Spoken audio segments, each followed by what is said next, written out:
Alright, so this video talks about factoring numbers and prime factorization. We'll need to know what numbers are inside other numbers later on, and it'll be important to know what those factors are. So today we're going to talk about how to factor numbers. In a future video, we're going to talk about prime. We're going to talk about prime factorization. We're going to find a common idea in prime factorization to find least common multiple and greatest common factor, and we'll use those in future videos. But today we're going to talk about, or this video, we're going to talk about factoring numbers. So there's always a good idea to talk about terminology and vocabulary of math, because sometimes that gets in the way. We talk about factors, and factors are things that multiply together to get a product. So we're going to talk about two different things, factors and a product. The product is what you get when you multiply the factors together. Factors multiply together to get a product. So if we've got an idea down here of 2 times 3 equals 6, that little dot means multiplication. Our product is 6. That's what we get when we multiply those two factors together. The two factors are 2 and 3. Those are our two factors. So there's our factors and our product.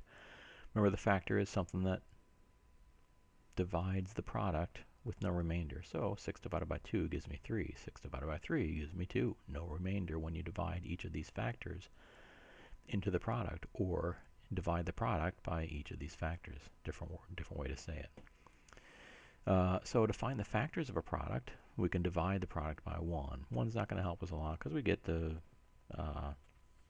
that same number back when we divide by 1, but 1 is still a factor.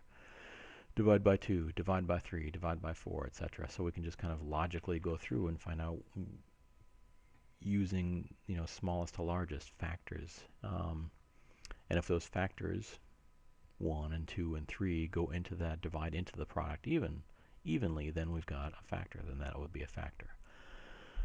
So here we go. What are the factors of 20? If we've got factors of 20, we can say, well, 20 is, let's see, 1 times 20. All right, well, 1 is a factor, 20 is a factor. What are factors of 20? Let's see, would just 2 go in there? Yeah, 2 times 10 is 20, so 2 is a factor, 10 is a factor. 3 does not go in. 4, all right, 4 times 5 is 20. 4 is a factor, 5 is a factor of 20 because each of 4 and 5 go into 20, or divide evenly into 20 with no remainder. So each of these, 1, 2, and 4, and 5, and 10, and 20 are factors.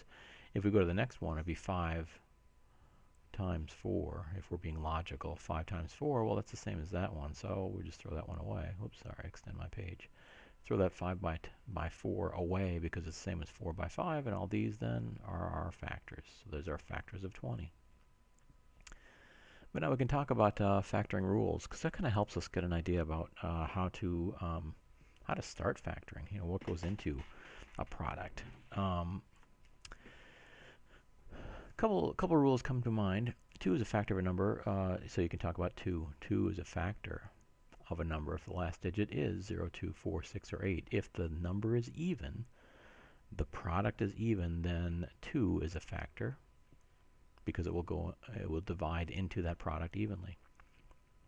528, here's an example. 528 ends in 8, therefore, because 8 is one of these even numbers, then 2 is going to be a factor of that 528.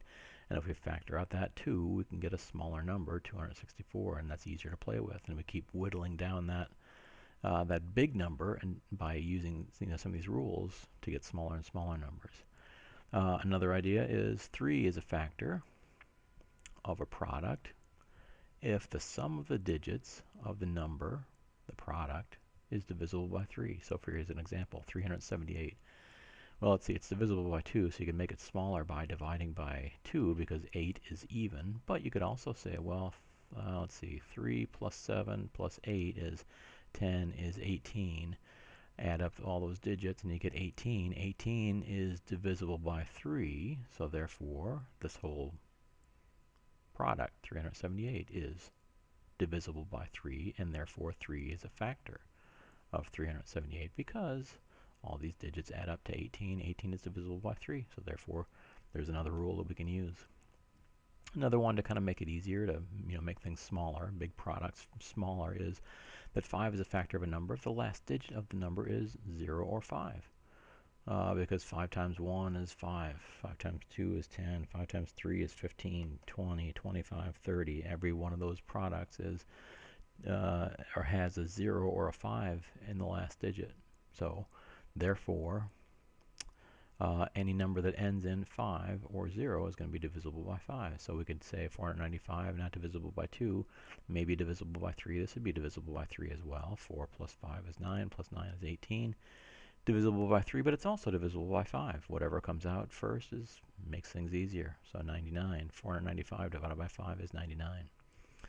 All right, so we can get some practice. What are the factors of 18? 18, well, let's see, it's divisible by 2 because 8 is divisible by 2. It's divisible by 3 because 1 plus 8 is 9. So we could start with any one of those, but we can just say, we'll start with 1.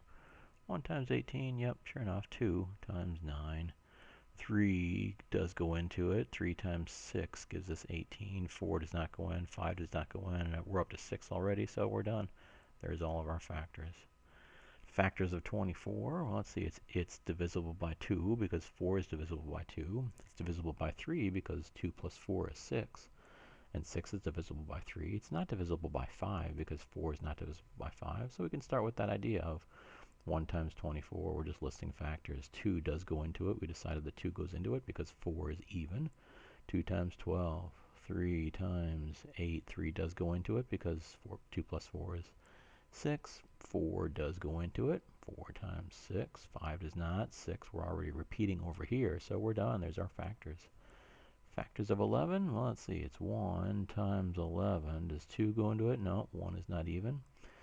2, does 3 go into it? 1 plus 1 is 2. Nope. 4, does 4 go into it? Nope. 4 times 3 is 12. 5 does not go into it. 6 does not go into it. And we're pretty much repeating our numbers now because it would be some 5 times a smaller number. So there's pretty much our factorization of 11. There's the idea of factoring. Here's a couple different pages that I have a little extra space for.